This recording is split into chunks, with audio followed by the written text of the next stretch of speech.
wabarakatuh. Halo anak-anak, selamat pagi. Bagaimana kabar kalian hari ini? Semoga kalian selalu sehat ya. Berjumpa lagi dengan Ustazah Rosi. Hari ini Ustazah mau mengajak kalian untuk belajar tematik ya. Alhamdulillah di minggu ini kita sudah memasuki tema 2, yaitu bermain di lingkunganku. Dan kita awali di pembelajaran subtema 1 tentang bermain di lingkungan rumah. Untuk hari ini yang kita pelajari adalah muatan bahasa Indonesia. Dan sebelum kita memulai pembelajaran kita hari ini, marilah kita berdoa dan membaca basmalah bersama. Bismillahirrahmanirrahim. Nah, anak-anak siapkan buku kalian dan mari kita belajar bersama.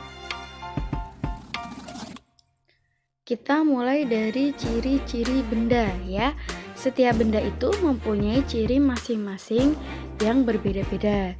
Ciri-ciri benda itu bisa dibedakan berdasarkan warna, ukuran, bentuk, permukaan, rasa, dan wujudnya. Dan supaya kalian lebih jelas, kita akan membahas satu persatu. Silahkan kalian perhatikan ya. Kita bahas dari warna benda ya. Silahkan kalian amati di rumah kalian. Pasti benda-benda di sekitar rumah kalian berwarna-warni ya. Ada merah, kuning, hijau, coklat, biru, ungu. Jadi setiap benda itu pasti memiliki warna yang berbeda-beda. Yang kedua, ukuran benda. Benda itu ada yang besar dan kecil. Contohnya di situ ada buah apel ya. Buah apelnya ada yang besar dan kecil. Kemudian ada ukuran juga panjang dan pendek. Seperti contohnya pensil itu. Pensilnya ada yang panjang, ada yang pendek. Yang ketiga dari bentuk benda. Anak-anak perhatikan di situ Ustazah sudah menyiapkan contohnya ya. Jadi silakan juga kalian amati benda-benda yang ada di sekitar kalian. Pasti ada yang berbentuk bola. Contohnya bakso, kelereng, buah melon, buah semangka. Kemudian yang berbentuk tabung ada tong sampah, pipa paralon, kue astor, drum.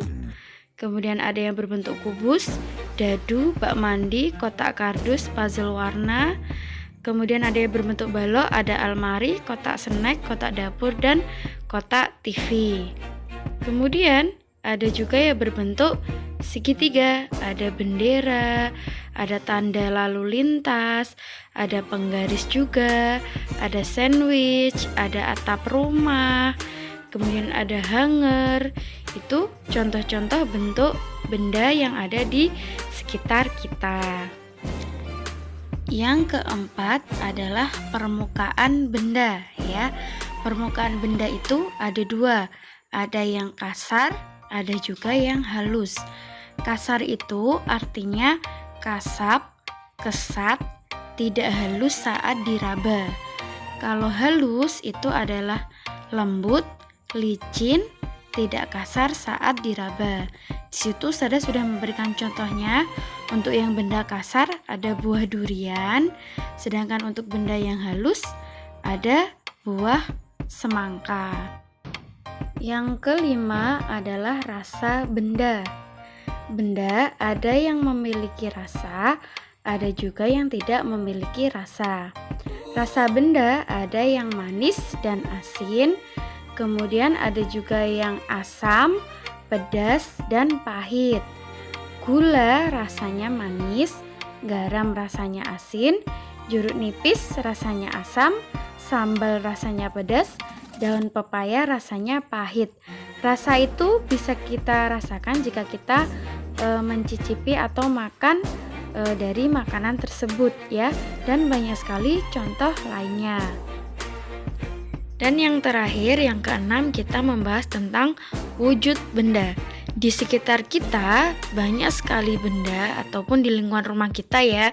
Dan berdasarkan wujudnya itu, benda dikelompokkan menjadi 3, yaitu benda padat, benda cair, dan juga benda gas.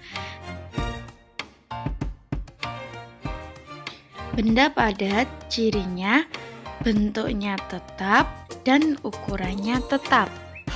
Tetapi benda padat itu bisa berubah bentuk jika mendapatkan perlakuan tertentu, seperti dipotong, atau digunting, ataupun dijahit. Contohnya, kain itu adalah benda padat. Dia bisa berubah bentuk menjadi baju jika dia mengalami perlakuan tertentu, yaitu dijahit. Kemudian, contoh lainnya adalah kayu. Kayu dari pohon itu adalah termasuk juga benda padat. Dia bisa berubah bentuk menjadi meja, kursi jika mengalami perlakuan seperti dipotong dan dibentuk.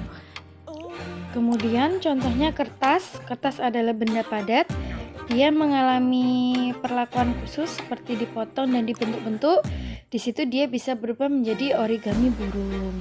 Selain itu, peralatan rumah tangga seperti contoh-contoh yang sudah diberikan di atas dan juga alat elektronik, dia juga termasuk benda padat karena jika dia dipindahkan kemanapun bentuknya juga tetap dan tidak berubah ukurannya.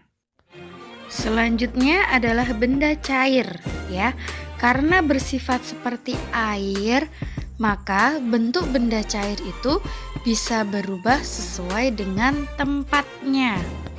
Contohnya di situ yang pertama, air dari dalam teko dituangkan ke dalam gelas, maka bentuknya akan berubah sesuai dengan bentuk gelas. Kemudian ada juga di situ air yang ada di dalam mangkok, bentuknya juga seperti mangkok, dan air yang ada di dalam botol bentuknya juga seperti botol. Sifat benda cair yang kedua yaitu benda cair atau air akan mengalir dari tempat yang tinggi ke tempat yang rendah. Di situ saya sudah memberikan contohnya air terjun. Apakah kalian pernah berkunjung ke air terjun? Kalau pernah, silahkan kalian ingat-ingat atau kalian amati ya. Kalau air terjun itu mengalir dari tempat yang tinggi ke tempat yang rendah atau dari atas ke bawah. Sifat benda cair yang ketiga yaitu benda cair menekan ke segala arah. Contohnya, ketika air dimasukkan ke dalam botol plastik yang sudah dilubangi, akan memancarkan air. Tekanan air di permukaan tabung itu akan diteruskan oleh air yang berada di bawahnya ke segala arah. Dengan demikian, air akan mengalir keluar tabung atau keluar botol tersebut. Hal itu disebabkan karena air yang ada di dalam botol itu menekan ke segala arah. Sifat yang keempat, permukaan benda cair yang tenang itu selalu mendatar. Di situ ada gambar benda cair yang ada di dalam botol. Walaupun botolnya dimiringkan, permukaannya tetap datar karena airnya tenang. Sifat benda cair yang kelima yaitu benda cair meresap melalui celah-celah kecil atau disebut dengan kapilaritas. Contohnya, ketika tumpahan air itu dilap dengan tisu atau kain, tumpahan air itu menjadi kering. Sedangkan tisu atau kain yang kalian gunakan untuk mengelap itu menjadi basah. Pernahkah kalian mengalaminya? Kalau kalian pernah, itu dinamakan kapilaritas, yaitu benda cair meresap melalui celah-celah kecil. Dan contoh-contoh benda cair yang ada di lingkungan kita banyak sekali ya. Ada teh, ada sirup, ada susu, ada air mineral, kemudian ada saus, kecap, dan masih banyak lagi yang Ustazah yakin di rumah kalian itu pasti ada benda cair. Nah, tadi adalah pembelajaran tentang benda cair. Kemudian untuk benda gas, jadi benda yang berbentuk gas itu tidak bisa kita lihat, tetapi bisa kita rasakan. Sifat yang pertama yaitu benda gas memiliki bentuk dan ukuran sesuai wadahnya. Di situ saya berikan contoh udara yang ada di dalam balon. Jika balonnya berbentuk karakter kartun, di situ seperti Ipin Upin atau Marsha. Itu maka udaranya yang di dalam balon membentuk seperti itu. Kalau balonnya berbentuk huruf, maka udara di dalam balon pun juga membentuk sesuai dengan tempatnya. Sifat yang kedua yaitu benda gas menempati ruang dan menekan ke segala arah. Contohnya, seorang anak yang meniup balon yang mula-mula kempis, setelah ditiupkan udara secara terus-menerus, udara akan menekan balon tersebut dan memenuhi ruangan yang ada di dalam balon, sehingga balon lama-kelamaan akan membesar. Sifat yang ketiga, benda gas mempunyai massa atau berat. Contohnya, 2 buah balon digantungkan pada kedua ujung kayu. Besar kedua balon tersebut sama, sehingga menjadi seimbang. Kemudian, jika salah satu balon tersebut dikempiskan, maka timbangan tersebut akan menjadi berat sebelah. Kemudian, contoh benda gas yang ada di sekitar kita. Yang pertama ada udara di dalam balon. Jadi kalau balonnya itu berbentuk padat, untuk benda gasnya itu adalah udara yang ada di dalam balon. Kemudian tabung gas LPG, ini juga maksudnya gas yang ada di dalam tabungnya itu ya. Kemudian uap air, yang keempat ada asap kendaraan, dan yang terakhir adalah asap pabrik. Itu adalah contoh benda gas yang ada di lingkungan sekitar kita. Nah, anak-anak, itu tadi adalah materi pembelajaran bahasa Indonesia pada hari ini.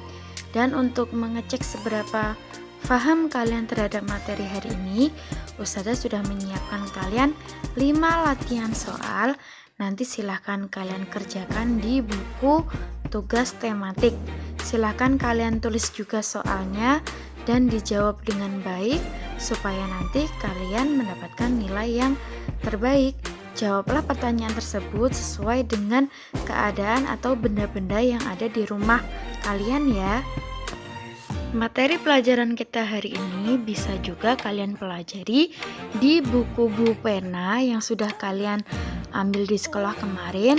Jadi nanti bisa kalian lihat di buku pena halaman 90 dan juga halaman 99. Itu juga salah satu rangkuman materi yang Ustazah gunakan dalam video pembelajaran hari ini. Alhamdulillah anak-anak sudah selesai pembelajaran kita hari ini. Semoga ilmu yang kita pelajari hari ini bisa bermanfaat. Kurang lebihnya Ustazah mohon maaf. Terima kasih. Wassalamualaikum warahmatullahi wabarakatuh. Sampai jumpa di pembelajaran selanjutnya.